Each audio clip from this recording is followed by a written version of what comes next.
Hey, what's up everyone? I'm Mara, and today I'm finally going to show you how do I paint and weather my armor. And I know it took me long enough, basically a little bit over a year, I think, but I think I have a pretty good excuse, because last year I did this paint job. This is just an example, but this is pretty much how it looked like, and at the time I was happy with it, but today I really can't stand looking at it anymore. And reason why, because this is basically how I'm repainting my armor, how it looks now, and I hope it looks better. Well, to me, I'm so much happier with it. I call it my final paint job, but at least here you can see different colors, that this is light gray and this is darker gray, and of course there are details, but the point is you can see the colors. They are not like overly weathered. The weathering is much cleaner, and yeah, just overall quality, in my opinion, is much better. So this is basically what I'll be showing you to do and how to achieve this. And what I'll be using, well, it's a finished piece, so you know it's finished, but what I'll be showing is this piece. This is pretty much the same as this part. Well, I'll try to hold it so it looks the same. So, but yeah, you can see this is just pre-painted. I just spray painted it with spray cans. But yeah, I'm not going to explain how to do it, because I think this is so easy, so obvious that, you know, everybody can do it without any problems or instructions. You just spray paint. But anyway, I'll be using this, and I actually remade this. I made a tutorial. Well, it wasn't really a tutorial, it was just my tips on how to assemble and glue Pepakura together. So this is just basically this piece, and you know, improved, because I made those raised details and pretty stuff. But yeah, I hope you enjoy it, and you know, you'll find it informative and helpful. So yeah, enjoy. Alright, let's go. So as you can see, the first thing I'll be using is a black acrylic paint. It's a My Mary Acrylico brand, but you can use whatever you want. As for the brush, I prefer smaller brushes, and as you can see, it's not a round brush, it's a flat brush. I love them so much, especially for this kind of job. They are just so good, and they are a little bit more expensive, but if you're even considering, they are. I totally recommend them. But as you can see, I'm pretty much going over all the edges, because in real life, paint chips pretty much from all the edges, it just gone immediately. But yeah, this is I also like to go heavy on the weathering, because I think it kind of like adds the character to the piece, and you know, it has seen some battle, maybe something else, so I know it looks so much more interesting. But you can go pretty much heavy on this step. I know it might not look so good right now, but you'll see in a moment why am I doing this. But yeah, this is pretty much a finished piece. As you can see, I really went heavy, and I'll explain why. But it'll look better, trust me, it will. Right now, this is the second step, and I'll be using steel color. You can use gunmetal or silver, whatever you prefer. Also, those acrylics I use, they are pretty thick, so I always mix them with water. You know, I prefer a little bit more fluid paints. It kind of like, it doesn't really leave that much this kind of like characteristic texture. So I know, I just prefer to use it like that. But as you can see, this is the reason why I painted it black at the beginning. Yes, this serves pretty much like a primer, and also it gives me control where I want to do the weathering, where I want to make the metal showing through, at least the illusion of the metal showing through. And most importantly, it just serves as a primer.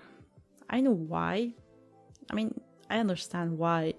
It just like, if you would brush a silver kind of like, or steel, silver, gunmetal, anything like metallic color, it won't really look good on any other color.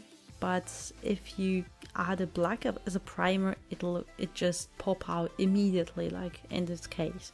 So also don't really brush, like cover everything from the black, just kind of like leave this I don't know if I could say this borderline between your base color and black, then just the silver. It looks so much better. And as you can see, this is just my demonstration, just to show you the difference between the black primer and just silver.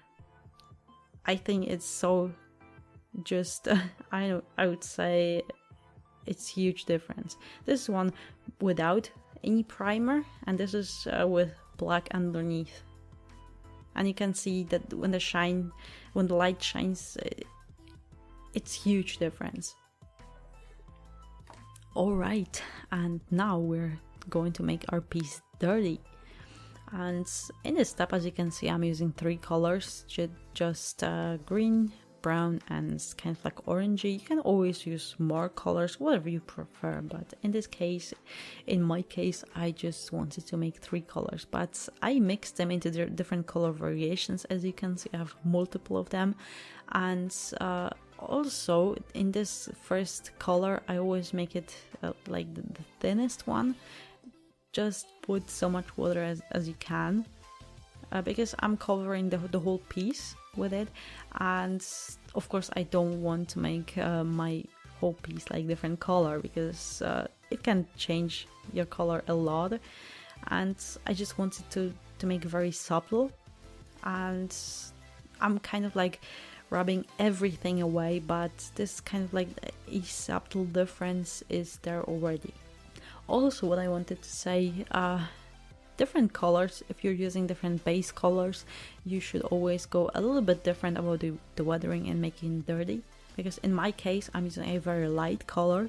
This is light gray with difference with the dark gray and some red markings, but the point is I'm using a light color as my base color, and that's why I cannot go with darker colors, because it would make the whole piece kind of like very dark. And as you can see, I'm just removing the paint, because I didn't want it. As I said, I wanted to be very subtle, and now I'm using a different shade I made, and this is already a little bit thicker. Those are all washes, they are very thin, but they are already a little bit thicker. You know, you can always experiment, but I think it's very crucial that you make those colors that you want to stay just a little bit thicker. And as you can see, I'm still removing most of it, just kind of like leaving it in those crevices and everything. I would say the dirt could stay, and you know, mostly it's physics. The dirt will stay in the crevices, in those in lower edges, kind of like everywhere, but kind of like in the bottom. So this is kind of also a shoe piece, so I will go a little bit heavier, but as you can see, this is a difference what it makes. Also, if you observed, I'm using different hand motions when I'm removing the paint, and this is also important because you want to kind of like randomize it, not to make it look artificial. And at the beginning I was just rubbing away the paint because I wanted it just very subtle, but now when I'm going with a little bit thicker paint, I'm kind of like, I want this to remain, especially in those crevices and lower areas. So I am mostly just kind of like dabbing in different directions, but dabbing it kind of like makes perfect illusion of dirt and dust just hanging in there. So if you want to do it, especially here, this is kind of like me trying to show how I'm actually making it stay there, and it kind of like makes a very nice illusion of the dirt. But also I just wanted to mention the two steps, like making the illusion of metal showing through. I know some people use the toothpaste or liquid latex. I don't really like this this method because I would say cosplay gets beaten much in each troop, and you know, if you want your cosplay to last, your costume, and especially those weathered areas, those edges, they are the first ones to get beaten. And you know, if you bump into something scratched, the paint will go away. And you know, with this method, you don't really have a thick layer of paint, so this paint you really want kind of like to remain. It will go away like in a few seconds, and that's why I don't really like it. And also it doesn't really kind of like leaves me with much control. Like you have to kind of like plan first where you want this to go, and here I can just literally control and plan every stroke I want with my brush. So you know, this is just me. You can always use whatever method you prefer, but I'm just doing this video to show you how do I prefer painting and weathering my pieces. But back to this tutorial and to explain what I'm doing. And as you can see, this is just me going over and over and over again. But this is important because this is all about layers, kind of like making different layers with more and more washes, and you can kind of like see like how it changes the shape and the colors, that it gets a little bit dirtier with time. We'll get there, one day we'll get there, really.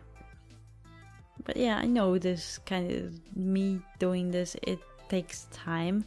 Like I'm really taking my time, but I'm also a little bit of a perfectionist. I want my creations to look as good as I can, and I know perfection is impossible to achieve because we are imperfect. I know that, but I always try to make it look as good as I can, and I prefer not to rush because, you know, why rushing? You're making, yeah, like you're taking so much time already, so why rush almost at the end? And I would also say your costume, like your crafting, might not be as good, but the paint job can make it so much better. And also on the other side, your crafting might be excellent, but if your paint job is not as good, if I could say crappy, it won't look as impressive. So a good paint job can kind of like level up your piece much more than, you know, the other way around. So I think the paint job is one of those most important things. But yeah, as I said, this is just me going over and over again with those brushes and dabbing it away. Because this is pretty much how you make illusion of dirt and dust. And there's really no shortcut. Of course, you could, with this paint job, you could always go with a few shortcuts. But with when working with washes, there's really no shortcut. You always have to dab it away and then go over and over again. Also, you could be sitting there and asking yourself, why did I paint the black paint and then the silver first, and then I'm using those different washes to make it appear all dirty? The answer is it kind of like makes everything blend together, because, you know, if something is dirty, the metal also gets dirty. It's not like the metal will be perfectly clean and the piece is dirty. So kind of like it blends everything together and makes it appear everything dirty. Alright, and here we have come to the last and final step. This is just me using a tiny little brush. And why am I doing this? Because I want to make some last fine details. And if you have any lines you want to kind of like accent them and make them appear a little bit more, just go with thin brush and black paint. And you may think this is unnecessary, this is just tiny minor detail no one will see, but it is kind of like important. It kind of like makes those lines and separations appear so much more. And also, if I have like this raised area, it's already kind of like dirty, and you can't see the details, but with the black it appears a little bit more, and as I'm painting it, I think you can already see how big difference it makes. Alright, and the piece is pretty much finished. Personally, I'm very happy how it looks like, but I hope for you as a viewer it looks real, that the illusion of dirt and metal showing through it, it makes it look real, because this is the point of painting and weathering. Alright guys, this is pretty much it. I hope you enjoyed it and you found it useful and helpful, because this is pretty much the most important thing when I do those instructional videos. You know, I do them to help you, and if someone finds it helpful, this is for me mission accomplished, yay. But I could finish this piece and I'm actually so happy with it.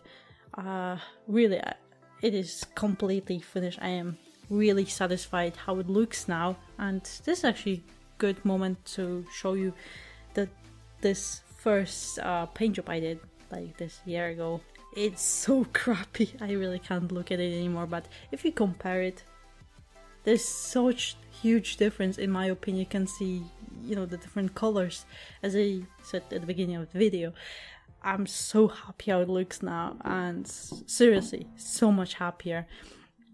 But yeah, this is what you do with, you know, you gain experience. This is normal that old stuff looks way worse than your current stuff normally, but this is also how it looks like when I didn't make it dirty yet, and you know, finished piece, so you can compare that. That's even you don't have to go like overboard like I did the first time, but you see how much a little bit of just washes dust to your piece, and it looks actually a little bit dirty. Not overly, but just how I wanted it.